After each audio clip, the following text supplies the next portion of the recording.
What's going on, legends? It's your boy Errl Shatter here, and in today's video we're going to be talking about what could very well be the new meta here in Call of Duty Warzone. And the weapon that we're going to be talking about today is the Kilo 141.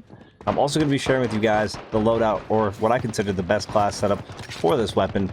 But before we jump into the rest of the video, if you guys do enjoy this content at any time, or you find this video helpful in any way, make sure you guys show your support for the channel, going down below and smashing that like button. Let's go ahead and throw a goal of 20 likes on today's video.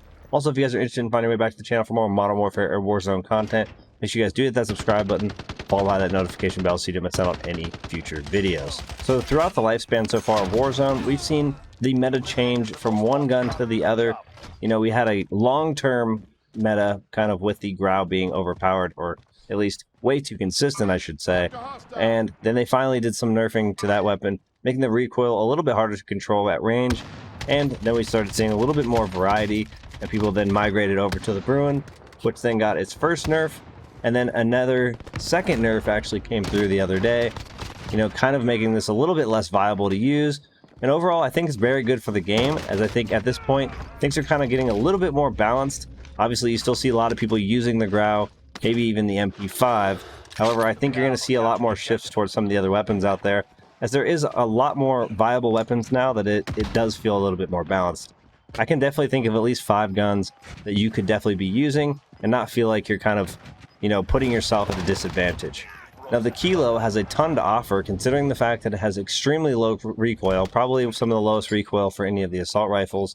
But the only thing about it is that the recoil pattern with this weapon is a little bit odd, so it kind of makes it a little bit of a challenge for some people to kind of control the recoil, as it's a little bit, like I said, harder to kind of predict or harder to work with. In my opinion, the Kilo is probably the most balanced gun in the game, and I think they could use this weapon to balance other weapons, or at least try to balance it around it, because obviously consistency is good.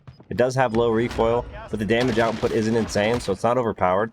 It's, you know, good at close quarters. The ADS time isn't insanely fast, but it's good enough to where it's not at an extreme disadvantage. This weapon is something that you can definitely rely on.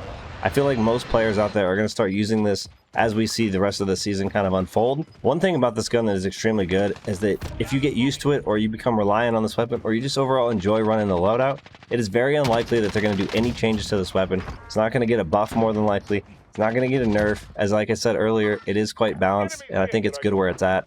So it's one of those guns that if people started using it and it becomes the meta, it's unlikely it's going to see much of a change.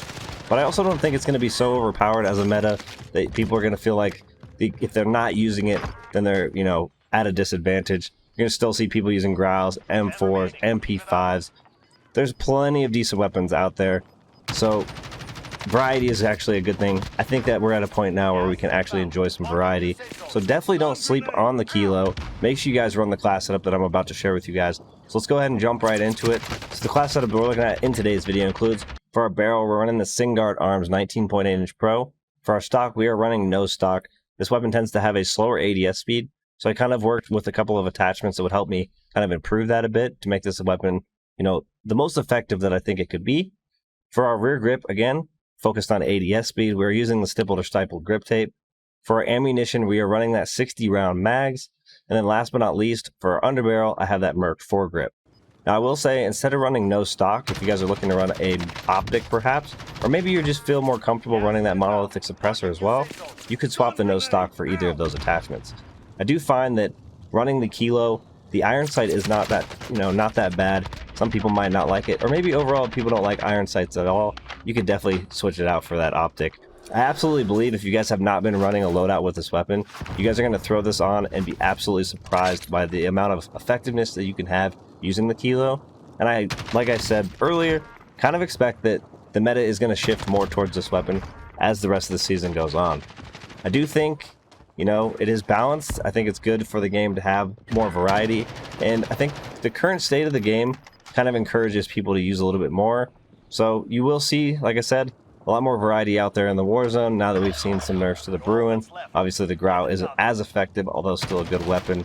But I think it's overall good for the game, and I hope to see more improvements going forward as they kind of try to balance the game to make it, you know, hopefully the best it can be. But that's going to wrap things up for today's video. Hope you guys all enjoyed, and if you guys did, make sure you guys go down below and show your support for the channel by smashing that like button. Let's go ahead and hit that goal of 20 likes. And don't forget, if you guys want to find your way back to the channel, make sure you guys do hit that subscribe button alongside that notification bell so you don't miss out on any future videos.